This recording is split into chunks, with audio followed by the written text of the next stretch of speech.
Hey guys, what's up? It's Charlie here, and today we're going to be looking at 10 famous advertising characters you know nothing about. So, we see people in advertisements every day, but we don't pay attention to them. But I'm sure you'll all recognize these famous advertising characters and learn some insane things about them. So guys, be sure to like the video and subscribe and comment I subscribed, and I'll try to reply to all of you. So, coming in at number 10, we have Kinder Boy. So we all know on Kinder Chocolate, they have an image of a kid with blonde hair and blue eyes smiling next to the chocolate. And the reason so many people remember this kid is because they haven't changed the photo in over 10 years. But obviously that photo was taken a while ago, and now the model is 21 years old. His name is Josh Bateson, and he's currently studying at college in England, where he's from. And after an article was published a few years ago called "The Kinder Boy is All Grown Up," he became famous on Instagram and now has over 142,000 followers. And I'm sure at college he's very famous there too. I mean, imagine finding out the Kinder Boy is in your class. Anyway, it turns out loads of people thought he was a millionaire because his face is on like every Kinder product. But no, Kinder actually only paid him $200 for the photo. But yeah, now this guy's getting very famous and a lot more modeling work because of everyone learning about his work for Kinder. But unlike some other child stars, he hasn't lost his looks.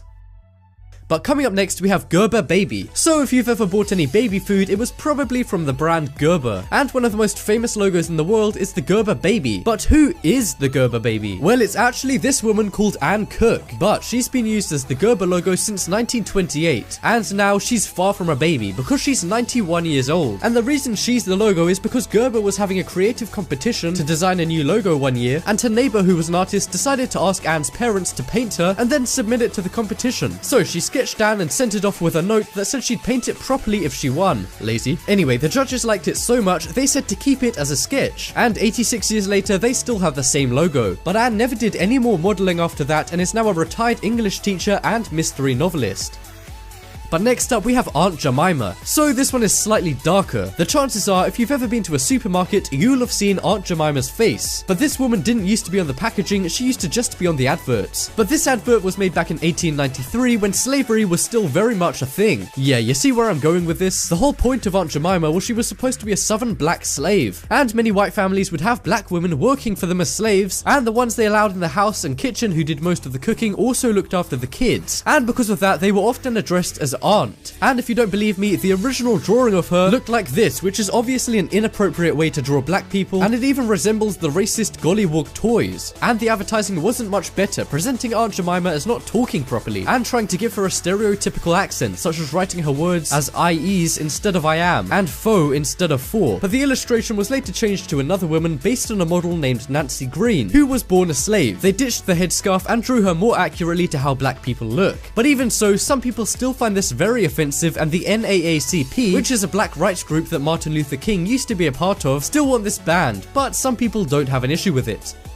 But coming up next, we have Colonel Sanders. So we all know that the guy who made KFC, called Colonel Sanders, loved his brand so much that he put his face on the logo, and now it's one of the most recognized drawn characters by American teens, behind Santa Claus and Ronald McDonald. And the cartoon is obviously based on the real Colonel Sanders who founded KFC in 1930. But even though this guy looks happy, he has a dark past. His dad died when he was 5 and he dropped out of school at 16. By the time he was 17, he'd had 4 jobs and lost them all. He got married at 18 and had a daughter a year later. Then when he was 20, his wife cheated on him and then left, taking the baby daughter with her. Then he got fired from another job and tried to kidnap his daughter but failed. And at age 65, he had to retire because he was too old to work, and he retired with only $106 to his name. He then got really depressed and even tried to kill himself, but then he realized he was great at one thing: cooking chicken. So he used 87 of that $106 and made some fried chicken using his own special recipe. He then sold it door to door to his neighbors for many years, and by the age of 88, he was a billionaire. And even though his life ended happily, it's still a very sad life story, but it just goes to show, don't give up, because when he was 65, he only had around $100, but when he was 88, he was a billionaire.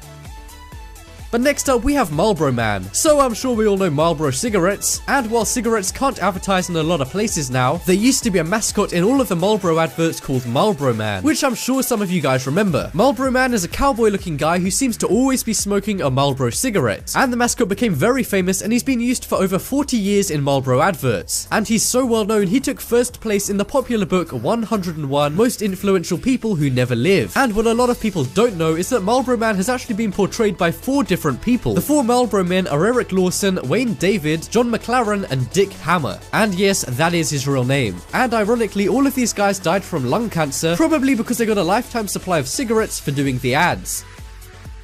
But next up we have Milka the cow. So if you've ever bought a Milka chocolate bar, you probably remember this cow. And while most people just ignore this cow, it actually has a name and a very entertaining story. It's called Milka and the cow is actually real. And in one advert, the real cow is featured with the same purple markings as in the drawings. She was painted using a spray gun, and then the paint was washed off after the photos were taken. And the company kept paying the farmer who owns Milka $6,000 per year to make sure that Milka the cow lives in luxury. But next up we have the Jolly Green Giant. So I'm sure you guys all know the canned vegetable company Green Giant. Well, the interesting thing about this guy is that he was actually made just for legal reasons, and not because the company wanted a fun mascot for their product. The company used to be called Minnesota Valley Canning Company, and it wanted one of its varieties of peas that it sold to be labeled Green Giant, because they were green and really big, but they also wanted to trademark the name, but they weren't allowed, because the name was of 2 general descriptive words. But there was a loophole that they could trademark the name Green Giant if they had a character to go with it, so they created the Jolly Green Giant just for legal reasons. But then, as you know, the Jolly Green Giant got really popular and made the brand famous, and the character was so famous that people just started calling the company Green Giant. So in the 1950s, Minnesota Valley Canning Company officially changed its name to Green Giant. But next up we have Mr. Peanut. So if you've ever bought anything from the company Planters, I'm sure you'll know their mascot, Mr. Peanut. In fact, this mascot's so famous we don't even have Planters in the UK, but I've still seen the Mr. Peanut mascot before. And because he was made back in 1916, which is over 100 years ago, he looks pretty old with a monocle and top hat. So in 2010, Planters invested millions in trying to make Mr. Peanut down with the kids. They even got the Iron Man actor Robert Downey Jr. to do his voice, and set up a Facebook and Twitter page just for the mascot. But they decided not to change the monocle and top hat because they didn't want to confuse people who know the brand. And I don't blame them, because this is one really famous mascot.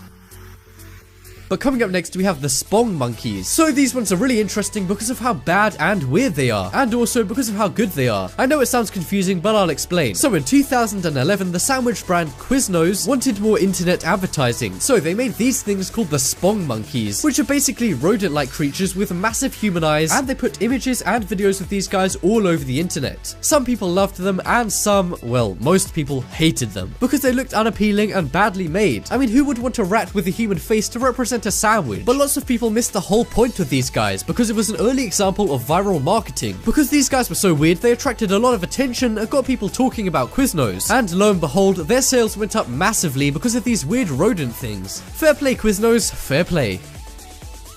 And next up we have Charlie the Tuna. No, that isn't the mascot for this channel. It's actually a marketing ploy by the company Starkist Tuna, and this is another marketing campaign that might seem bad but works really well. So Starkist Tuna used to run these adverts where a nasty looking tuna would be caught, and you might be thinking, why would they put an unappealing looking fish in a fish product advert? Well, after it was caught, the fisherman would say sorry Charlie and throw it back, and it was basically the company saying they only wanted the best quality fish. And surprisingly, this helped their sales massively, and now I bet the whole comment section is going to be filled with you guys saying sorry Charlie. Very funny, guys.